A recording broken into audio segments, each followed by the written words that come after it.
Olá, meus irmãos, minhas irmãs do Movimento Espírita, em especial os nossos amigos e confrades do Centro Espírita Discípulos de Allan Kardec, na cidade de Passa Quatro. A nossa gratidão pelo convite, o nosso abraço fraterno, em meu nome, Reinaldo, em nome do Grupo Espírita Aura Celeste, aqui de São Lourenço, a todos os nossos irmãos que estão assistindo o nosso estudo. Rogamos a Deus que nos abençoe, nos ilumine, que nos envolva em seus fluidos de amor, de paz, de misericórdia, para que possamos, ao passarmos alguns minutos adentrando a esse tema relacionado à família, a lar, a laços espirituais, a laços corporais, que possamos nesses momentos entender melhor a orientação pedagógica que temos para o nosso lar, para a nossa família, diante da luz que a doutrina espírita nos traz a esse respeito.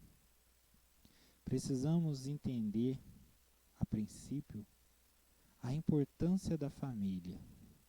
E vemos que Jesus inicia o Evangelho Redentor, essa mensagem divina, através de uma família. Nosso Cristo planetário, nosso Espírito mais perfeito que temos conhecimento, veio pessoalmente, encarnando junto a uma família, a José, a Maria de Nazaré, nos demonstrando a necessidade dessa célula máter de toda uma sociedade. Jesus teria 1001 recursos, dos quais até desconhecemos, para estar aqui trazendo a sua mensagem. Mas ele escolhe vir como uma criança junto a uma família, mostrando a necessidade da constituição da família dentro de uma sociedade. Quando vemos uma sociedade perturbada, violenta, corrupta, temos a certeza que a família está enferma, está doente, pois a sociedade é reflexo da família. É essa célula principal que dela pode nascer a mudança, a melhora, ou pode nascer a ruína de todo um reino. Relembramos que no livro Há 2000 anos, logo no seu início, Emmanuel nos traz, através de Chico Xavier, o diálogo entre os senadores Públio Lentulus e Flamínio Severus, a respeito da família romana, nos demonstrando a decadência das famílias, o desrespeito entre os cônjuges, a promiscuidade, as festas devassas, as matronas romanas delegando a educação de seus filhos a terceiros, a escravos. Nós vemos que a ruína do Império Romano inicia-se muito antes do que a história registrou. Inicia-se com a enfermidade da família romana. Nós vemos esta importância hoje em nossos dias. E relembramos que Jesus vem nascer junto ao povo hebreu. E o povo hebreu considerava a família a pedra angular da sociedade. As famílias se agregavam em clãs ou tribos. O respeito pela família era um dever sagrado, era um dever religioso. Aquele povo que inicia-se com Abraão se vê, como uma grande necessidade estar unido, pois havia muitos ladrões, saqueadores, e se o povo hebreu não estivesse unido em família, em principal, ele não conseguiria se erguer. Então, junto ali daquele povo que estava iniciando a sua caminhada, eles só conseguiram vencer por conta dessa união, desse respeito entre as famílias. Relembramos também que a sociedade muitas das vezes vê esse modelo de família dos hebreus como um modelo patriarcal. Há muitas críticas a esse respeito. Mas aqueles que têm oportunidade, inclusive, de conversar com famílias de judeus, nós vamos ver que a mulher dentro da família hebraica, ela tem um papel fundamental, ela é a base da família. A mulher tem um respeito imenso. É ela responsável em repassar as tradições, a religiosidade para os filhos. Tanto é que se uma mulher judia casar com um homem que não é judeu, os filhos dessa mulher, desse casal, são considerados judeus. Tamanha a importância da mulher na família hebraica. Já um judeu que casa com uma mulher que não é judia, seus filhos não são considerados hebreus. Relembramos também Paulo de Tarso, que é considerado por muitos historiadores como um homem machista, mas não é nada disso. Relembramos um fato. Quando Paulo de Tarso recomenda à igreja de Corinto para que as mulheres adentrassem a igreja com um véu na cabeça. À época de Paulo, a cidade de Corinto, uma cidade portuária linda, uma cidade da Grécia, na Acaia, na região da Acaia, era uma cidade muito rica, onde quase todos os navios que iriam fazer a travessia do Mediterrâneo tinham parada obrigatória na cidade de Corinto. Ali, à época de Paulo, havia mais de 1000 prostíbulos. Então a prostituição, a perversão moral entre a sociedade era algo muito comum àquele povo. E aqueles irmãos do primeiro momento da igreja primitiva viram, a necessidade de tomarem algumas medidas, pois os governantes da cidade, por pressão das famílias influentes, foram obrigados a fazer um decreto onde as prostitutas raspassem a cabeça. É porque ninguém gostaria de ver um filho ou marido andando com uma prostituta. Então, quando você viu um homem andando com uma mulher de cabeça raspada, você sabia que ela era uma prostituta. E os irmãos ali da igreja, vendo essa situação, como eles iam se comportar. Então, Paulo pede que as mulheres coloquem um véu na cabeça, porque aí não dava para ver quem estava de cabeça raspada ou não, quem era uma prostituta ou era uma mulher de família, para que não houvesse preconceito dentro da igreja. Nós vemos que aí a gente começa a entender um pouco mais dessa sociedade que muitas das vezes é vista como uma sociedade muito machista, mas não é bem por aí não. Os valores deles, o respeito deles pela família, em especial pela mulher, é algo sagrado para aquele povo.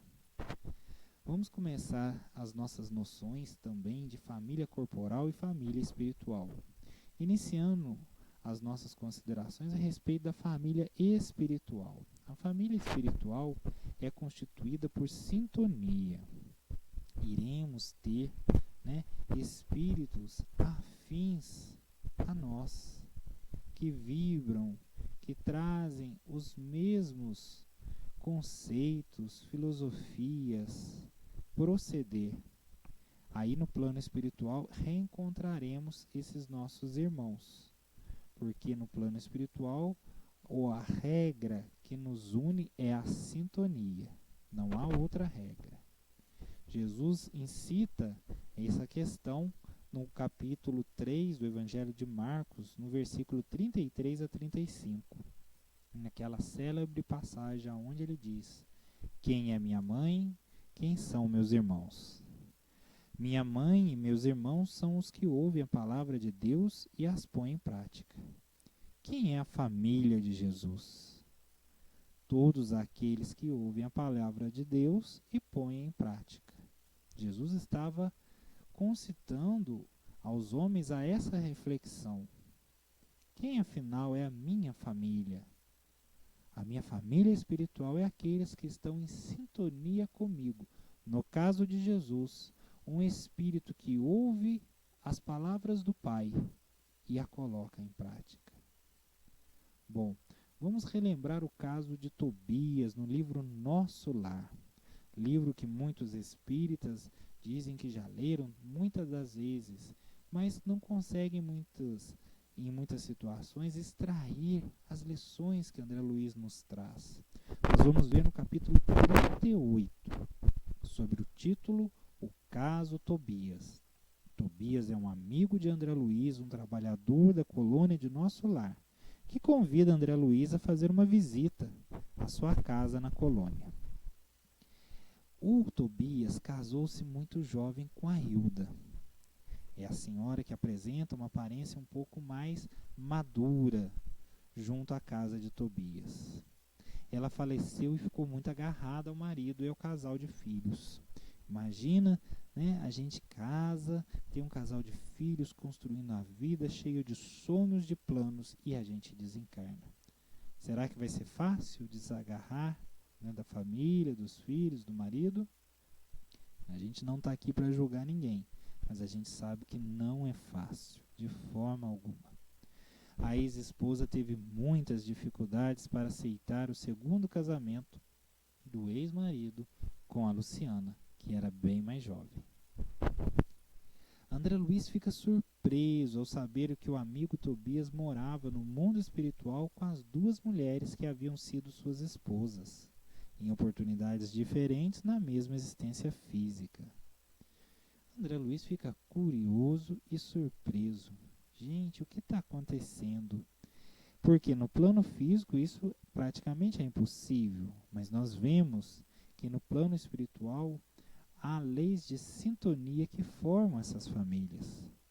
Dona Hilda, já esclarecida, respeitava muito Luciana, que cuidou com muito carinho de seus filhos biológicos, cuidou do seu marido, inclusive na velhice.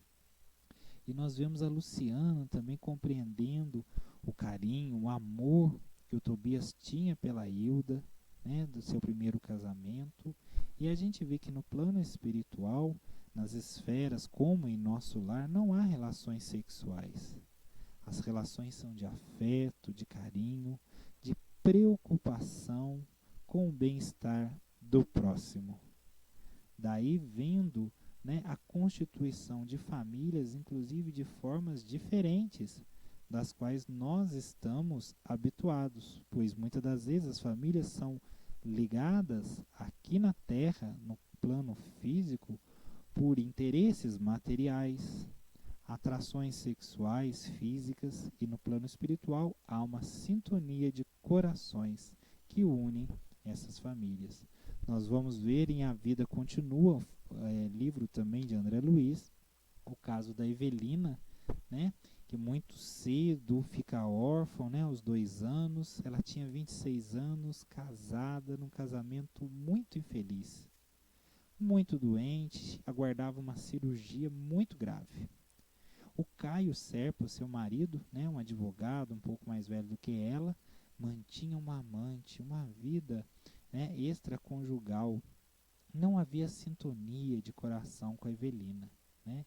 E o Ernesto Fantini também estava doente, era casado, já era bem mais velho, né? E também aguardava uma cirurgia muito parecida com a da Evelina. A Evelina conhece o Ernesto num banco na praça da cidade de Poços de Caldas. E nós vemos ali o início, né, de uma linda história que a gente vai ver nesse livro, E a Vida Continua. No plano espiritual, nós vamos ver que, na realidade, a Evelina era muito mais afim, estava muito mais em sintonia com o Ernesto do que com seu próprio marido, né, físico aqui na Terra, o seu Caio Serpa. E aí a gente vai ver o desfecho dessa história, os laços, né, os desafetos, porque o Caio Serpa também estava com uma ligação com a filha do Ernesto. O livro é fantástico e maravilhoso, como todos os livros de André Luiz. Vale a pena a gente ler esse livro e estudar. Mas a gente vê outro exemplo de família no plano espiritual um pouco diferente do que a gente viu aqui na Terra. Vamos trazer alguma referência bíblica a esse respeito. No Evangelho de Lucas, no capítulo 20, versículo 28 a 35, nós vemos, eu vou ler a citação. Certa vez, querendo pegar Jesus em alguma contradição, os saduceus são os materialistas, são aqueles judeus que não acreditavam na vida futura, na imortalidade da alma, viviam para gozar os bens presentes e queriam sempre pegar Jesus em alguma contradição com as leis de Moisés para o acusar. Então eles perguntam a Jesus: Mestre, Moisés nos deixou escrito que se morrer o irmão de alguém, sendo aquele casado, e não deixando filhos, seu irmão deve casar com a viúva e suscitar descendência ao falecido. A gente vai ver que eles têm sempre esse respeito e essa necessidade da formação da família, dos clãs, das tribos, para fortalecer o povo. Então Moisés colocou essa lei: se alguém casasse e não tivesse filho e o homem morresse, a viúva, deveria casar com o irmão, tá? Então o que acontece? Olha o que eles colocam, é absurdo, mas vamos ver o que os saduceus colocam para Jesus. Ora, havia 7 irmãos, imagina, tinha 7 irmãos. O primeiro casou e morreu sem filhos. O segundo e o terceiro também desposaram a viúva. Igualmente, todos os 7, imagina, todos os 7 casaram com a viúva e ninguém teve filho. E todos morreram. Por fim, morreu também a mulher, a viúva. Esta mulher, pois, no dia da ressurreição, de qual deles será esposa? Porque os 7 a desposaram. E aí a gente já imagina essa noção de família que temos aqui na Terra, no plano espiritual. E aí a gente já sabe que não é nada disso. Entendendo que eles queriam pegá-lo em contradição e sabendo que não acreditavam em ressurreição, Jesus lhes diz como seriam as questões conjugais no céu. Eles não acreditavam em vida espiritual, em reencarnação, em nada, E ele mostra para ele como seria, as relações conjugais no céu, nas esferas superiores. Ele diz: mas os que são ávidos por dignos de alcançar a era vindoura e a ressurreição dentre os mortos não casam, nem se dão em casamento. Mostrando que nas esferas superiores não há essa relação de casamento, não há essa relação que temos aqui na Terra. Essa é uma necessidade material. André Luiz nos traz um exemplo de uma colônia que está muito próximo da crosta terrestre, como é nosso lar. Mas como está ali no Evangelho de Lucas, questões conjugais no céu, nas esferas superiores, sabemos como vivem os espíritos nos planos superiores? Não temos a menor ideia. Sabemos que a mãe de André Luiz, por exemplo, vive numa esfera superior a nosso lar. Como ela vive? O que ela faz? Ela vive numa família, numa casa? Como é o perispírito? Não temos nem ideia disso. Por isso, temos que entender que as citações de André Luiz são referentes a colônias próximas da Terra, onde o reflexo da matéria é muito grande e que ela também influencia a matéria. Então, nas esferas superiores, no céu, entre aspas, no céu, não há casamentos, pois todos vivem nessa comunhão de fraternidade uns para com os outros. Família espiritual, portanto, é sintonia. Vejamos aí a nossa foto, irmãos perturbados, aonde André Luiz desperta no plano espiritual e depara com irmãos em estado de verdadeira loucura. Bom, precisamos entender que André Luiz naquele momento também estava em sintonia com esses nossos irmãos. Enquanto Jesus dizia que aquele que escuta a palavra do Pai e a pratica é seu irmão, André Luiz se depara com espíritos perturbados, que ali também estavam como essa grande família de espíritos desequilibrados, como ele se encontrava naquele momento. Por isso precisamos tomar cuidado, pois muitas das vezes nos deparamos com realidades tristes no plano espiritual. E precisamos mudar de sintonia, porque ali estão espíritos iguais a nós naquele momento. Família corporal. Eis o nosso grande desafio. Aqui está o nosso cadinho que irá separar, as nossas imperfeições, que irá nos retirar desse nosso momento, infelizmente ainda de grandes débitos perante as leis divinas. Trazemos algumas referências bíblicas a respeito, das orientações de como lidar, em especial em relacionamento conjugal. Nosso irmão Paulo de Tarso, citado anteriormente, nos traz numa carta também à igreja de Corinto, no capítulo 7, primeira epístola aos Coríntios, capítulo 7, versículo 1 a 16, diversas orientações a esse respeito da convivência entre marido e mulher. Quanto, porém, ao que me escrevestes, digo, a solicitação que havia sido feita pela igreja de Corinto a respeito da dificuldade de relacionamento. Falamos brevemente quanto à sociedade, à promiscuidade, à perda de valores em Corinto. Então, a igreja escreve a Paulo pedindo orientações. E Paulo responde: seria bom ao homem se não precisasse da mulher, e vice-versa, evidente. Mas pelas necessidades sexuais, cada um tem a sua mulher e cada uma tem a seu marido. Paulo já é um espírito de uma alta hierarquia, aonde nessas esferas superiores não há esse relacionamento homem e mulher. Espíritos, como dizem os anjos, não têm sexo. Mas Paulo, compreendendo as dificuldades e as necessidades evolutivas daqueles nossos irmãos e de nós outros, nos diz: mas pelas necessidades sexuais, cada um tem a sua mulher e cada uma tem a seu marido. Paulo falou isso? Falou, gente. Está lá no capítulo 7 da primeira epístola aos Coríntios, versículo 1 a 16. Bom, se você não consegue, se você tem necessidade sexual, que tenha uma mulher e que a mulher tenha um homem. Desejaria que todos vós fosseis tais como eu mesmo. Porém, cada um recebeu de Deus o seu próprio dom, que certamente é diferente de uns para com os outros. Paulo, após a morte de sua noiva Abigail, ele se mantém casto. Ele não casa com ninguém, ele não flerta nenhuma mulher. Mas ele já é um espírito diferenciado, já é um espírito de alta hierarquia. Ele diz que desejaria que fosse como ele.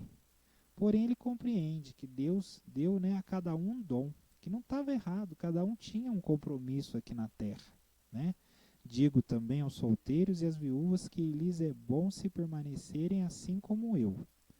Se está solteiro, se consegue viver sem depender da mulher, do sexo, fique solteiro. Isso é uma impressão de Paulo, um espírito que já está numa esfera elevadíssima. E a viúva também, ficou viúva, não casa de novo. Então, a gente vê esses grandes missionários como Paulo, Francisco de Assis, Chico Xavier, o próprio Divaldo. São espíritos que trazem compromissos, missões tão grandes que dificilmente conseguirão ser compatíveis com os compromissos familiares. Então, essa é uma visão, uma postura do Paulo, nos fazendo recomendações, mas com muito carinho. E ele termina ali naquele pedacinho: mas se não se contém, case-se. Porque melhor é casar-se do que abrasar-se, do que viver nessa promiscuidade. Então, se você não consegue viver uma vida de castidade como Paulo, ele coloca: não consegue? Casa. É melhor casar, ter um homem, ter uma esposa, do que abrasar-se. Mas aqueles que estão unidos em matrimônio, mando, não eu, senão o Senhor, que a mulher não se separe do marido. E se ela se separar, que fique sem casar ou reconcilie-se com seu marido. E o marido tampouco se separe de sua mulher. Gente, eu não conhecia essa passagem. Poxa, o Paulo está falando de separação? Sim, ele está falando em separação. Isso está na Bíblia. Para muitos que falam, né, que é proibido separar, o Paulo falou, né? Vamos reler aqui. Quando ele fala, né, que não pode separar. Isso é Deus que falou para a gente tentar fazer de tudo. E se ela se separar, que fique sem casar e reconcilie-se com seu marido. Quer separar? Separa, né? Mas não separa para viver, né, a sua vida, as suas fantasias, não. Fica sem casar, reconcilia-se com seu marido, não é para ficar brigada, com ódio, desejando mal, né, ao marido, à mulher. Ele termina lá, e o marido tampouco se separe da mulher. Vamos ver quando ele fala mais a respeito de separação. Aos demais eu lhes digo, não, Senhor. Aí é uma opinião pessoal do Paulo. Se algum irmão tem mulher e esta não compartilha a fé, mas consente em coabitar com ele, não a largue.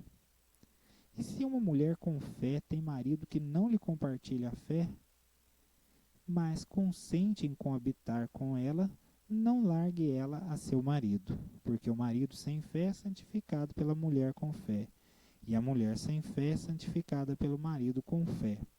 Do contrário, vossos filhos não seriam abençoados pela fé, mas agora o são.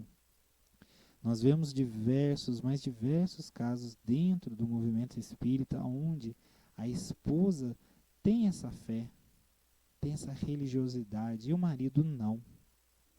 E isso não é motivo para a separação, já dizia Paulo de Tarso. E vice-versa, se o marido também tem essa fé e a mulher não, isso não é motivo para a separação. Temos que, dentro do lar, cultivar a tolerância religiosa. Temos que ter fraternidade, respeitar a visão, o livre-arbítrio, a evolução e o entendimento de cada um. Isso não vai ser problema nenhum, como diz o Paulo, porque o marido sem fé é santificado pela mulher e a mulher sem fé é santificada pelo marido. Então precisamos, e ele fala, e os filhos são abençoados por essa fé de ambos, inclusive. Porém, se um dos dois quiser a separação, que se retire. Olha lá, Paulo de Tarso falando. Se um dos dois quiser a separação, que se retire, porque neste caso já o nosso irmão ou a nossa irmã não está mais sujeitos um ao outro, mas Deus os chamou em paz. Porque como sabes tu, ó mulher, se salvarás o teu marido? Ou como sabes tu, ó homem, se salvarás a tua mulher? Não adianta, um não vai corrigir o outro, um não vai mudar o outro, não é verdade? Então, se não dá mais, Paulo de Tarso fala, separa e se retire, mas saia, né, na paz que Deus o chamou. Então, se a situação chegou a um ponto que não tem como mais, né, conviver junto, retira-se em paz. É impossível, ele vai falando lá, como que você sabe que você vai mudar seu marido, vai salvar seu marido? Como que você sabe que vai mudar sua mulher? Ninguém sabe. Chega num ponto que realmente tem que separar. Então, ele fala que Deus pede que não separe, mas há situações em que os corações já estão separados, porque neste caso já o nosso irmão, a nossa irmã não estão mais sujeitos um ao outro, já não estão mais respeitando um ao outro, mas Deus os chamou em paz, que sigam na sua paz, nas suas experiências.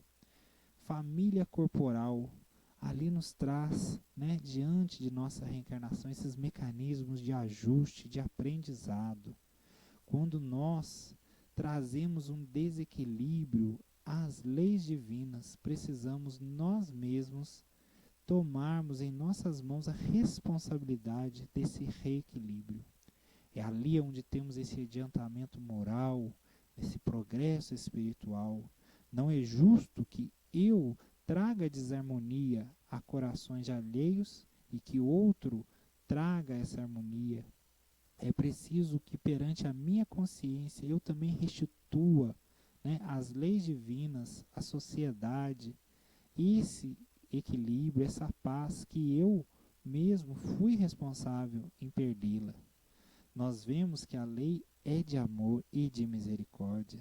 Quantos irmãos, por débitos, né, retiram a vida de outros irmãos? A lei não é a lei de talião, olho por olho, dente por dente. Você pode perfeitamente, numa próxima reencarnação, reparar esse erro. As mesmas mãos que tiraram a vida podem ser as mãos que trazem a vida. Você pode dar a vida a um irmão que você tirou lá no passado. E a lei se cumpre por amor. É muito diferente.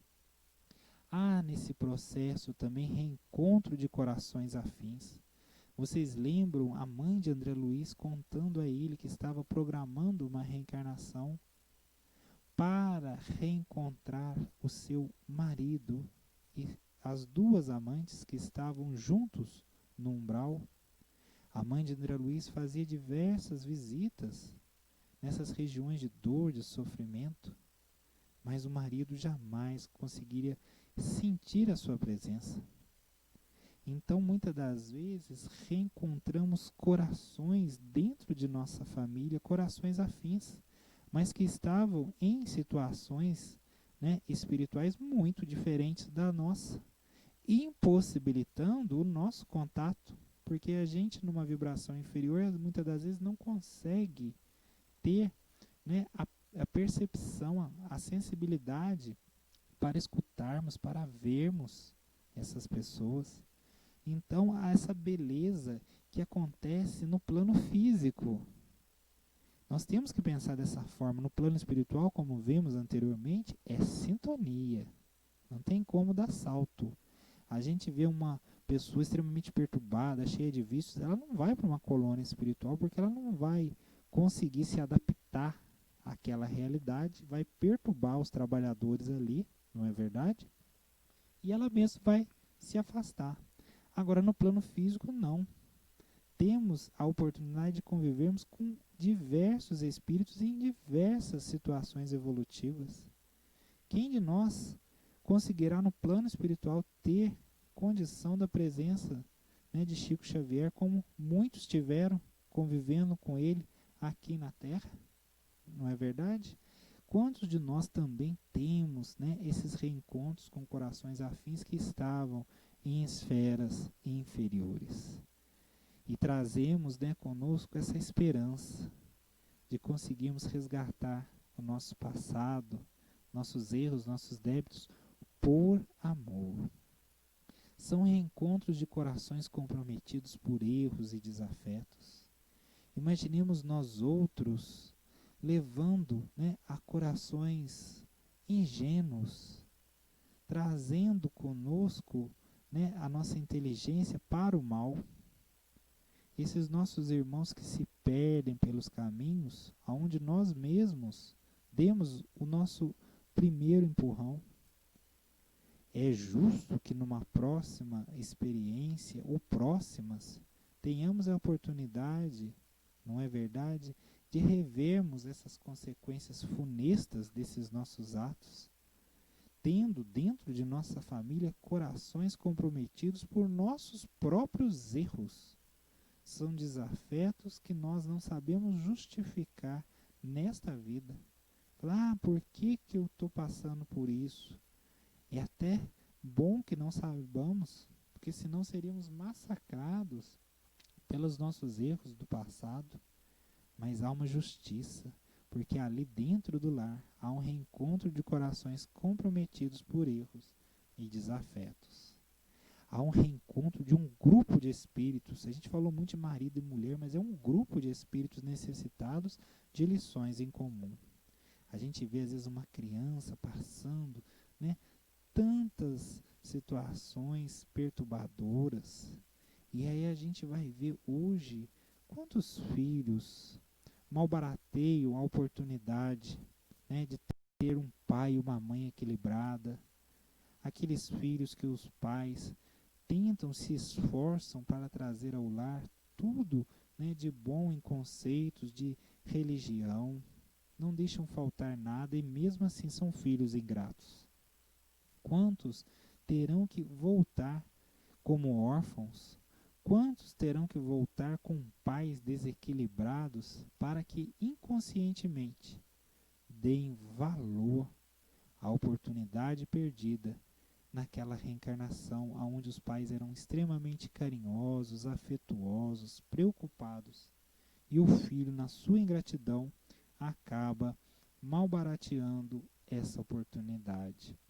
Relembramos também uma passagem onde o Divaldo conta que muitas das vezes, quando demos prejuízo a alguém, seja como sócio numa empresa, passando para trás, seja roubando mesmo, né, de forma mais agressiva a outra pessoa, muitas das vezes viemos, lutamos, suamos, trabalhamos imensamente para construirmos um patrimônio, e vem um filho, e esse filho de uma hora para outra toma posse pelas leis naturais da herança dessa fortuna, e passamos aquele do qual tivemos um débito lá no passado, todo o dinheiro, ou em parte, daquilo que nós logramos.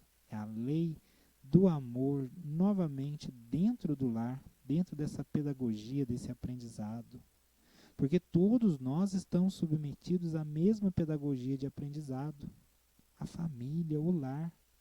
Por mais que tivemos modelos diferentes de lar, muitas das vezes fomos criados por vó, muitas das vezes o casal, hoje em dia nós vemos, né, casal homoafetivos, isso não importa. O que importa é que temos todos nós temos que vir através de um ventre de uma mulher, biologicamente falando. Então, quando vamos crescer, mesmo que não tivemos a figura materna, temos que ter figuras que nos relacionam como família. A tutora, a avó, a professora, tudo o que nos cerca diante daquele momento de crescimento nos é constituído como família. Por isso, ali, independente do formato da família em que estamos, todos nós estamos submetidos a essa mesma pedagogia de aprendizado, que é nada mais, nada menos do que viver em família. Agradecemos a todos a paciência, as boas vibrações. Esperamos que essas reflexões possam ter sido úteis para que possamos estender mais o entendimento a esse respeito. Estamos longe de esgotar o assunto, mas essas reflexões são muito importantes, pois estamos dentro dessa pedagogia divina, desse aprendizado que nos irá trazer a iluminação espiritual. E ele começa nessa primeira célula, a célula máter e mais importante para a nossa evolução nessa reencarnação, que é a nossa família. Que Deus nos abençoe, nos ilumine, em especial nossas famílias, nesse momento em que nós vivemos. Muito obrigado a todos.